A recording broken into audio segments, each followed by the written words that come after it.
অবস্থা সবার এই মুহূর্তে নেপালের থামেল থেকে চলে যাব পোখারাতে। তো সেই উদ্দেশ্যে রওনা দিছি, হাঁটতেছি।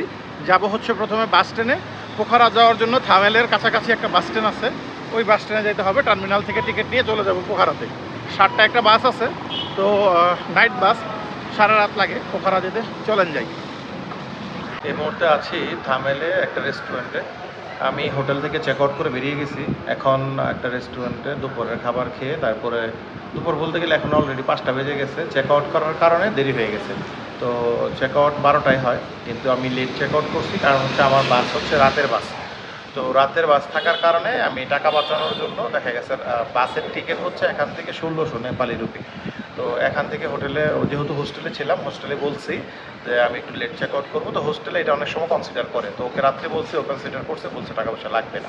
5টা বাজে বের হলাম, 7টা বাজে আমার বাস, খাওয়া দাওয়া করে 1 ঘন্টা লাগবে। 7টা বাজে গিয়ে আমি বাসে চলে যাবো হচ্ছে পোখারা। তাহলে আর আজকের হোটেলটা লাগবে না। পোখারা গিয়ে কালকে আবার নতুন করে হোটেল নেবো আর কি।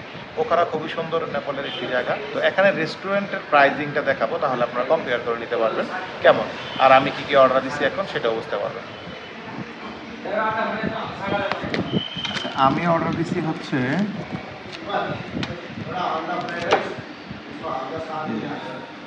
এগ বুর্জি, কিন্তু এগ বুর্জি এটা 2টা ডিম দিয়ে এগ বুর্জি বানানো হয়, ডিমের ভাগের মতো। কিন্তু আমি 3টা দিয়ে বলছি 150 টাকা নিচ্ছে, কিন্তু এমনি তো 2টা ডিম দিয়ে এগ বুর্জি করে 110 টাকা নেয়। আর একটা ফ্রুট সালাদ, এটা হচ্ছে আপনার 200 টাকা নেয়। ফ্রুট সালাদের মধ্যে আপনার ফ্রেশ ফুড দেয় আর কি। আর বাকি প্রাইসগুলো আপনাদের দেখাচ্ছি। আর সাথে আমি রুটি অর্ডার করছি। এখানে প্লেন নান রুটি 70 টাকা, তো রুটির প্রাইসটা এখানে একটু বেশি। তারপরে হচ্ছে তান্দুরি ফুল চিকেনের প্রাইস হচ্ছে 1050 টাকা, হাফ হচ্ছে 600 টাকা। তারপরে এখানে আপনার ফ্রাইড রাইসের একটা ধারণা দিই। ফ্রাইড রাইস হচ্ছে ভেজিটেবল ফ্রাইড রাইস হচ্ছে 180 টাকা। তারপরে হচ্ছে আপনার চিকেন ফ্রাইড রাইস 270 টাকা। মিক্সড ফ্রাইড রাইস হচ্ছে আপনার 400 টাকা। এখানে মোমোস আপনার খুব ভালো পাওয়া যায়। মোমোস আমি গতকাল ট্রাই করছিলাম, সেজন্য আজকে ভিন্ন কিছু করতেছি। মোমোস হচ্ছে এটা চিকেন মোমো 170 টাকা। এরকম আরও বিভিন্ন প্রাইস আপনারা এখানে দেখতে পারবেন। নেপালে প্রাইজিং খাবারের একেবারে কম বলা যাবে না, আবার বেশিও বলা যাবে না। তবে নেপালের সবচেয়ে সস্তা যেটা, সেটা হচ্ছে সোলো ট্রাভেলারদের জন্য হোস্টেলটা সস্তা।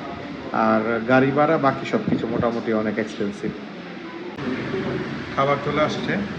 এই রুটির, এটা এখানে একটা রুটি কেটে কেটে দিছে 3 পিস করে। এই একটা নানের দাম 70 টাকা নিচ্ছে, আর এইটুকু ডিম ভাজির দাম নিচ্ছে 150 টাকা। তো কম বেশি আপনারা বিবেচনা করে নেবেন। খাবার চলে আসছে, আর ফ্রুট সালাদটা আসে না এখনও। খাওয়া দাওয়া শেষ করে আমি বাস স্ট্যান্ডের দিকে চলে যাবো পোখারার উদ্দেশ্যে। এই হচ্ছে রেস্টুরেন্টটি। তবে থামেল হচ্ছে আপনার একেবারে শহরের মধ্যে দেখে একটু প্রাইস বেশি। ফুড সালাদও চলে আসছে। ফুড সালাদ বলতে গেলে ফুড খালি একটা কাটিং করে দিচ্ছে, সাথে আর কোনো মিক্স নেই। আচ্ছা, খাওয়া দাওয়া শেষ করলাম, এখন বাস স্ট্যান্ডের দিকে যাব।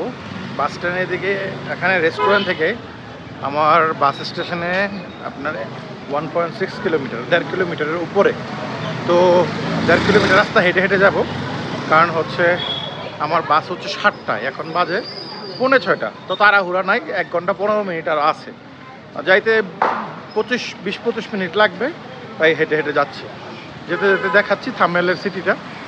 অনেক উন্নত শহর না, মূলত নেপাল মানুষ ঘুরতে আসে প্রাকৃতিক সৌন্দর্যের জন্য।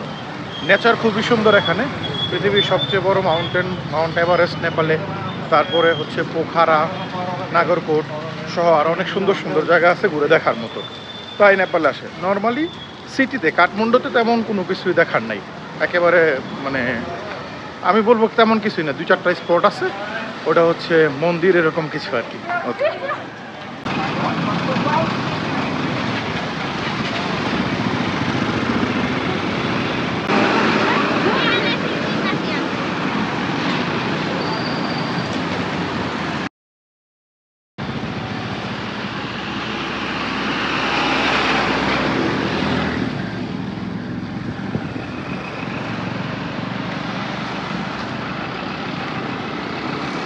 এই মার্কেট থেকে বরাবর 800 মিটার সামনে হেঁটে তারপরে বামে গেলে হচ্ছে আপনার সুইফট হলিডে পার্কিং।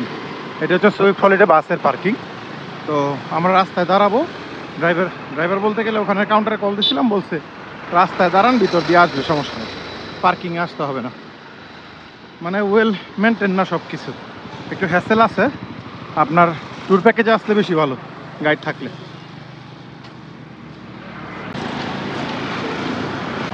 भाई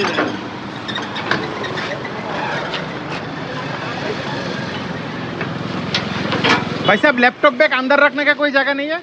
लैपटॉप बैग अंदर रखने का कोई जगह नहीं है? हाँ अंदर रखने का जगह है, इसको रखिए।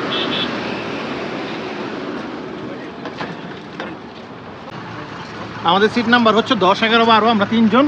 বাসের নাম হচ্ছে সুইট হলিডেজ। এই শালারা অনেক প্রিপারেশন করছে, রাস্তার মধ্যে দাঁড়া করে রাখছে প্রায় 20 মিনিট, কিন্তু বাসের অবস্থা দেখবো কি অবস্থা।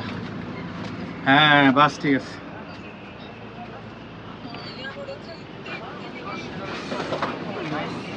এই হচ্ছে সিটির অবস্থা। আমাদের হচ্ছে 10, 11, 12। একটা জিনিস পছন্দ হয়েছে, ঢুকতে 1 লিটার একটা পানির বোতল দিচ্ছে। হ্যাঁ হ্যাঁ রাখতেছি। কি খবর প্রিন্স, শিপন? হ্যাঁ তোমার তো বাংলাদেশের বিমানের চেয়ে বড় সিট, ভালো লাগছে নি? 100 না?